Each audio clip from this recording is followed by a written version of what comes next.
Hello, അപ്പോൾ ഇന്നത്തെ video എന്ന് പറഞ്ഞിട്ടുണ്ടെങ്കിൽ നമുക്ക് നാച്ചുറലായി കിട്ടുന്ന സാധനങ്ങൾ വെച്ചിട്ട് എങ്ങനെയാണ് നമ്മൾ സ്കിൻ കെയർ ചെയ്യുക എന്നുള്ള വീഡിയോ ആണ് കേട്ടോ. അപ്പോൾ ആദ്യത്തേതെന്ന് പറഞ്ഞിട്ടുണ്ടെങ്കിൽ നമ്മുടെ ഓയിലിംഗ് ആണ്. ഓയിലിംഗ് എന്ന് പറഞ്ഞിട്ടുണ്ടെങ്കിൽ നിങ്ങൾക്ക് ഇഷ്ടമുള്ള ഏതെങ്കിലും ഒരു എണ്ണ, ഇനിയിപ്പോൾ സാധാരണ നമുക്ക് കിട്ടുന്ന വെളിച്ചെണ്ണ ആയാലും മതി, അത് വെച്ചിട്ട് നല്ലോണം മേലും അതേപോലെ നമ്മുടെ മുഖത്തും ഓയിൽ ചെയ്യുക എന്നുള്ളതാണ്. ഇത് കുളിക്കുന്നതിൻ്റെ ഒരു 10-15 മിനിറ്റ് മുമ്പ് ചെയ്താൽ മതി. ഇങ്ങനെ ചെയ്യുമ്പോൾ എന്താണെന്ന് പറഞ്ഞാൽ നമ്മുടെ സ്കിൻ നല്ല സോഫ്റ്റ് ആവും. പിന്നെ സ്കിന്നിലെ pH ബാലൻസ് ഇല്ലേ, അത് മെയിൻറ്റെയിൻ ചെയ്യാനും ഒരുപാട് സഹായിക്കും.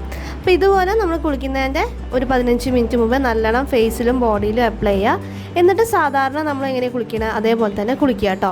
അപ്പോൾ ഈ ഓയിൽ ചെയ്യുന്നത് എന്തിനാന്ന് പറഞ്ഞിട്ടുണ്ടെങ്കിൽ നമ്മൾ ഇങ്ങനെ ചെയ്ത് കുളിക്കുമ്പം നമ്മൾ നോർമലി യൂസ് ചെയ്യുന്ന ഈ എന്താ പറയുക, ഈ ബോഡി ലോഷൻ ആവട്ടെ, ബോഡി ബട്ടർ ആവട്ടെ, നമ്മൾ ഫേസിൽ യൂസ് ചെയ്യുന്ന മോയ്സ്ചറൈസർ ആവട്ടെ, ടോണർ, ഇങ്ങനത്തെ സാധനങ്ങളില്ലേ, ഇതൊക്കെ നമുക്ക് ഉപയോഗിക്കാതിരിക്കുക. നമ്മൾ ജസ്റ്റ് ഈ എണ്ണ തേച്ചൊന്ന് കുടിച്ചിട്ടുണ്ടെങ്കിൽ ഈ പറഞ്ഞ കെമിക്കൽ സംഭവങ്ങളൊന്നും നമ്മൾ സ്കിന്നിൽ അപ്ലൈ ചെയ്യാതെ തന്നെ നല്ലൊരു ഗ്ലോയും ബ്രൈറ്റ്നെസ്സും ഒക്കെ നമുക്ക് നമ്മുടെ സ്കിന്നിൽ ഉണ്ടാക്കിയെടുക്കാൻ സഹായിക്കും.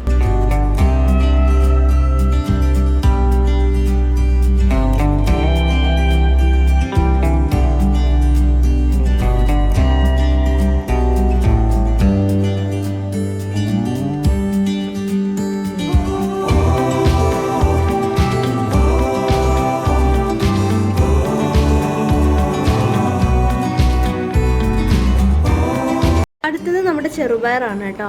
അപ്പോൾ ചെറുപയർ ഇവിടെ ഞാൻ സാധാരണ വെള്ളത്തിൽ ഇട്ട് വെക്കുകയാണ്, രാവിലെ തന്നെ ഇട്ട് വെക്കുകയാണ്. അപ്പോൾ ഒരു വൈകുന്നേരം ആകുമ്പോഴേക്കും നല്ല കുതിർന്ന് കിട്ടും. എന്നിട്ട് നമ്മളത് അരച്ചെടുക്കുകയാണ് കേട്ടോ ചെയ്യുന്നത്. അപ്പോൾ ചെറുപയറിനെ കുറിച്ച് പറയുകയാണെങ്കിൽ ചെറുപയർ നമുക്ക് പല രീതിയിൽ ഉപയോഗിക്കാം നമ്മളെ സ്കിൻ കെയറിന്. അപ്പോൾ ഇവിടെ ഇപ്പോൾ ആദ്യത്തെ യൂസേജ് ഞാൻ പറയുന്നത് ഫേസ് വാഷ് ആയിട്ടാണ് കേട്ടോ. അപ്പോൾ ചെറുപയർ അല്ലാതെ നമുക്ക് പല കാര്യങ്ങളും ഫേസ് വാഷ് ആയിട്ട് യൂസ് ചെയ്യാൻ നാച്ചുറലായി കിട്ടുന്നത്. അതിലൊന്നാണ് ഓട്സ് പൗഡർ, രണ്ടാമത്തത് നമ്മുടെ കടലപ്പൊടി, മൂന്നാമത്തത് നമ്മുടെ റൈസ് ഫ്ലോർ എന്ന് പറയുന്ന അരിപ്പൊടി. ഇതിലേതെങ്കിലും നിങ്ങൾക്ക് നിങ്ങളെ ഫേസ് വാഷ് ആയിട്ട് യൂസ് ചെയ്ത് വെക്കാം. ഇതിപ്പോൾ ഇവിടെ ഞാൻ അരച്ചെടുത്തതാണ് കേട്ടോ. അപ്പോൾ ഈ ഒരു പേസ്റ്റ് നിങ്ങൾ കാണുന്നുണ്ടാവില്ല, ഇത് അത്യാവശ്യം നല്ല ക്വാണ്ടിറ്റി ഉണ്ട്. ഇത് നമുക്ക് ബോഡി വാഷ് ആയിട്ട് ഉപയോഗിക്കാം. അത് മേല് മുഴുവൻ എണ്ണ തേച്ച് കഴിഞ്ഞാൽ നല്ലോണം തേച്ച് പതപ്പിക്കാൻ കഴിയില്ല, നല്ലോണം തേച്ചിട്ട് കഴുകി കളയാം. ഇത് നമുക്ക് ഫേസ് പാക്ക് ആയിട്ടും ഞാൻ പറഞ്ഞ പോലെ ഫേസ് വാഷ് ആയിട്ടും യൂസ് ചെയ്യാം. അതിന് പുറമെ ഇത് ഷാമ്പൂ ആയിട്ടും നമുക്ക് യൂസ് ചെയ്യാം കേട്ടോ.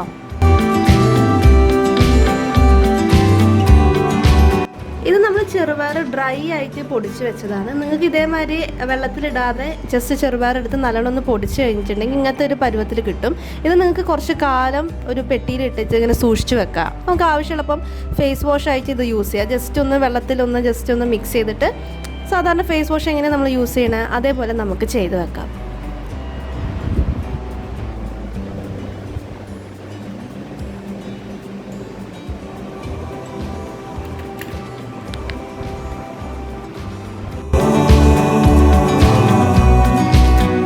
ഇനി നമ്മുടെ ഹെയർ കെയർ ആണ് അല്ലേ. അപ്പോൾ നമ്മൾ തലയിൽ സാധാരണ നമ്മൾ ഏതെങ്കിലും എണ്ണ തേക്കുമല്ലോ, അത് തേച്ച് കഴിഞ്ഞാൽ ഷാമ്പു ആണ് ഉപയോഗിക്കാറ്. ഷാമ്പുവിന് പകരമായിട്ട് ഇപ്പോൾ നിങ്ങൾക്ക് ഇവിടെ ഈ കാണുന്ന താളിപ്പൊടിയില്ലേ, താളിപ്പൊടി നിങ്ങൾക്ക് ഉപയോഗിക്കാം. താളിപ്പൊടി നിങ്ങൾക്ക് വീട്ടിൽ തന്നെ ഉണ്ടാക്കാം, അല്ലെങ്കിൽ നിങ്ങൾക്ക് പാക്കറ്റ് വാങ്ങാൻ കിട്ടില്ലേ, അതായാലും മതി കേട്ടോ. ഈ താളിപ്പൊടി നമുക്ക് ഞാൻ പറഞ്ഞ പോലെ ഷാമ്പു ആയിട്ട് ഉപയോഗിക്കാം, അല്ലെങ്കിൽ നമുക്കൊരു ഹെയർ പാക്ക് ആയിട്ടാണ് ഇത് യൂസ് ചെയ്യുക. പക്ഷേ മാക്സിമം ഒരു 15 മിനിറ്റ്സ് മാത്രമേ നിങ്ങളിത് ഹെയറിൽ വെക്കാവൂ, എന്നിട്ട് വാഷ് ചെയ്ത് കളയുക.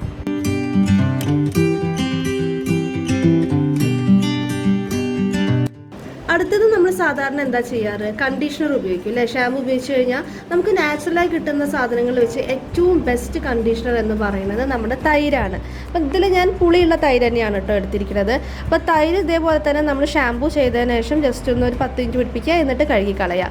ഇങ്ങനെ ചെയ്യുമ്പോൾ ഡാൻഡ്രഫ് കുറയും, അതിനൊപ്പം തന്നെ നല്ല സിൽക്കി സോഫ്റ്റ് ഹെയർ ആകും. പിന്നെ ഹെയർ ഫോൾ ഉള്ളവരാണെങ്കിൽ ഹെയർ ഫോൾ ഒന്ന് റിഡ്യൂസ് ആവാൻ ഇത് സഹായിക്കും കേട്ടോ. ഇത് ഞാനിപ്പോൾ ഇവിടെ ഹെയർ പാക്ക് ആക്കി ഇട്ടതാണ്, അല്ലെങ്കിൽ കണ്ടീഷണറായിട്ട് ഇട്ടതാണ് സംഭവം. എന്നിട്ട് ഞാൻ വാഷ് ചെയ്ത് കളഞ്ഞിട്ടുള്ള ഹെയറും കൂടെ ഞാൻ നിങ്ങൾക്ക് ഇപ്പം തന്നെ കാണിക്കാം കേട്ടോ. അടുത്ത ക്ലിപ്പിൽ കാണാം നിങ്ങൾക്ക് എത്ര സിൽക്കി സോഫ്റ്റായി മുടി എന്നുള്ളത് നിങ്ങൾക്ക് അപ്പം തന്നെ മനസ്സിലാവും.